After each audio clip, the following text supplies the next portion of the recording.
We're here because justice demands an answer to the efforts that the defendants and other unindicted co-conspirators allegedly took to undermine the will of Arizona's voters during the 2020 presidential election.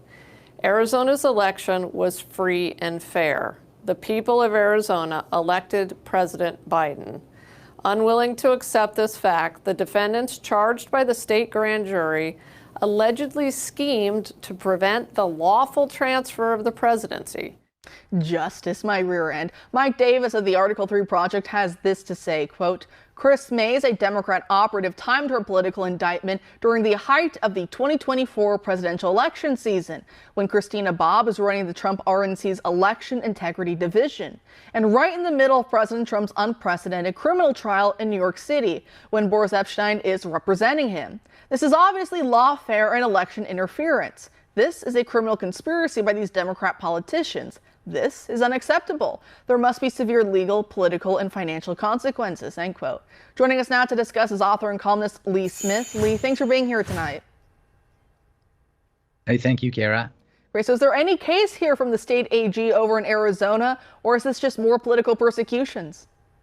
Well, first of all, I would say that I agree with Mike Davis when he's saying that it was timed. It's timed to 2024. So it's not about the 2020 election. It's timed to 2024. And what it's doing is it's sending a very strong message to the Republican candidate for president and his aides and his supporters. And I think it's very important. I think it's very important to pay attention to what's happening here, because people on the right are following polls, and they're very enthusiastic because they look very good for President Donald J. Trump.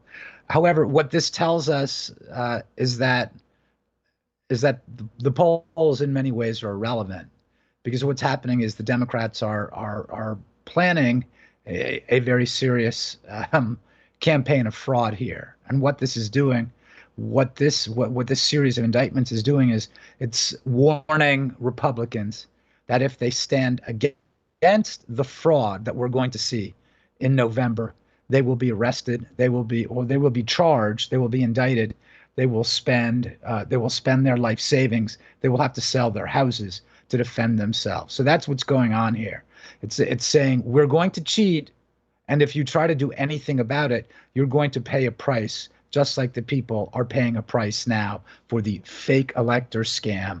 Trump's legal team and his other aides, as well as the state party. So this is sending a warning to state parties, GOP parties across the country, that if they involve themselves in whatever's going to happen in 2024, the same fate will be in store for them.